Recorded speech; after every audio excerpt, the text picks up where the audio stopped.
শয়তান কখনো মানুষের বন্ধু হতে পারে না, যেহেতু শয়তান ঠকবাজ আর জোচ্চোর। শয়তান ধর্মকে লেবাস হিসেবে ব্যবহার করে বা ঢাল হিসেবে মানুষের আমানত খেয়ানত করার জন্য।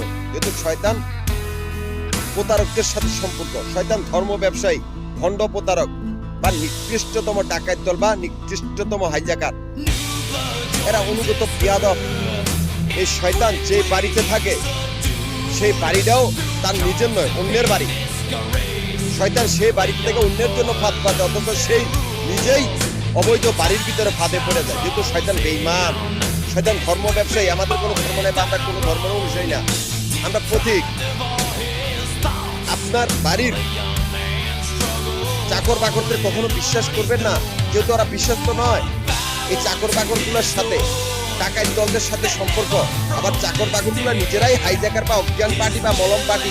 সুযোগ পেলে আপনারই 12টা বাজায় দিবে।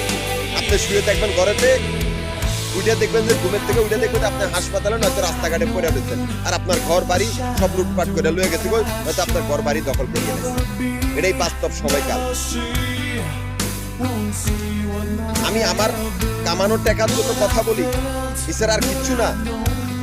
আমি 97-98 থেকে ঢাকায়, 2019-এর পরের থেকে আমি আর কোনো মানুষকে দেখিনি। আমি একটানা 22-23 বছর পরিশ্রম করা টাকা, আমি নিজের কামানো টাকা নিজেই খাইতে পারি নাই, নিজের কাজে লাগে নাই। অবশেষে কতগুলো অজাত ফেজাতদের সাথে পাগলামি করি। এই অজাত ফেজাতগুলো অমানুষ, কার কথা কেডাই শুনে। তোমরা যদি নিজের বাপের টাকা দিয়ে ব্যবসা করো, আমিও পারতাম, কিন্তু আমার সেটা সৌভাগ্যবান হয় নাই। তোমরা যদি নিজের বাপের টাকা দিয়ে বিদেশ যাও, সেটাও আমি করতে পারি। তোমরা যদি নিজের বাড়িতে থেকে ফুটানি দেখাও, সেটাও আমি পারি নাই। আমি জন্ম লগ্নেই বা 10-11 বছর বয়স থেকেই অন্যের বাড়ি ভাড়া করেই কাজ করা লাগছে। যেহেতু আমি দিন মজুরদের সমিতির প্রধান, আমি ঢাকা, গাজীপুর, নারায়ণগঞ্জ 3টা জেলার সমিতির প্রধান। এই 3টা জেলার সমিতির অফিস মিরপুর, নবাবপুর, মতিঝিল, এই 3টা জায়গার ভিতর আমাদের আবাসিক বাড়িঘর বা হোটেলের ব্যবসার হিসাব করা, এখান থেকে আমাদের অ্যাকাউন্ট চলতেছে।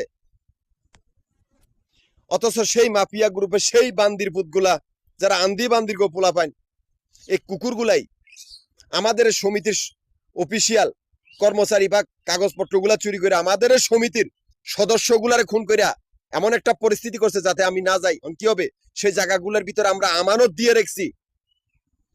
মিরপুর, নবাবপুর, মতিঝিলে 3টা জায়গার ভিতরে 3টা জল্লাদখানা, অল সামাজিক উপজাতি, এত শক্তিশালী দিয়েছি। যদি কেউ আমাদের আমানত খেয়ান করে, তাকেও মারার সেই আমানত দিয়েছি। এটাই বাস্তব কল্লাগাড়ার ঘাট। মাফিয়া কুত্তার দল, তোদের নিজেরা মরাছের আর কোনো রাস্তা রাখি নাই।